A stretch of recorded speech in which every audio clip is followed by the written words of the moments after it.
Captain America, grammar eLecture. Well, Captain America is easier said than done. Actually, it's pretty easy. We're just playing with morphology. Simple, boring morphology. So, present subjunctive, of course, has the wacky A. I like the wacky A. It's better than the perverse E. With the same endings that you'd see, except for first conjugation.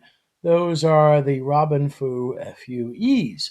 Found here, former student of mine, he liked the present subjunctive. So the present subjunctive should be active right here. And instead it says passive. I'll have to fix that.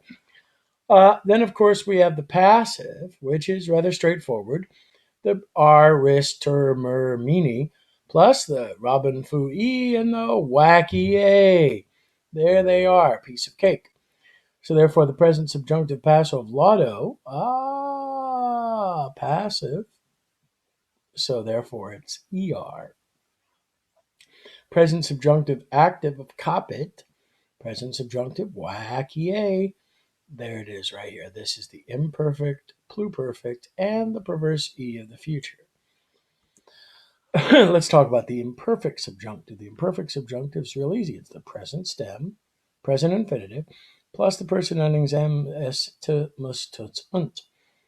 So all throughout, very regular. Passive, you use the same for the imperfect subjunctive. Use the present infinitive stem plus are, ris, tur, mer, mini, untur, which is the same for all passives. So therefore, indirect verbs, rogau erat, and a subjunctive. What clause is this? Indirect question. So therefore, the best translation of this is, they asked me whether I was having enough of money. The imperfect subjunctive of capio, it looks just like the present infinitive. This is the perfect infinitive. This is the present subjunctive. This is the plu future. This is the imperfect subjunctive. This is such an easy one. All right. The perfect subjunctive looks just like the plu future, except, of course, the first singular. So, therefore, it's perfect stem plus air, I, and then a mstus, it, imus, itis, int, or errant if you'd like to. So it's perfect stem plus erim, eris, erit, erimus, eritus, erit. Now, to create the passive, same idea as there were indicative. In the indicative, you'd have sum, ss, sumus, est, sunt, a present indicative plus the participle. But we're in subjunctive world, so you don't use the indicative, use the present subjunctive. That's creating the perfect subjunctive passive.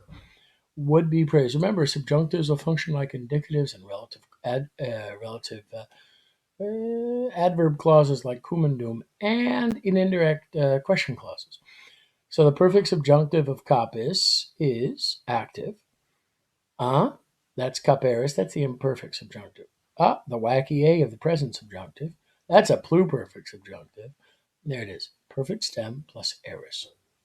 Perfect subjunctive passive of habet. So it's third singular. We want to make perfect subjunctive. So therefore, what isn't it? Well, it certainly can't be this one, because that's a plu future. Can't be this one, that's a pluperfect indicative. Can't be this one, it's a perfect indicative. So it's basically this or this.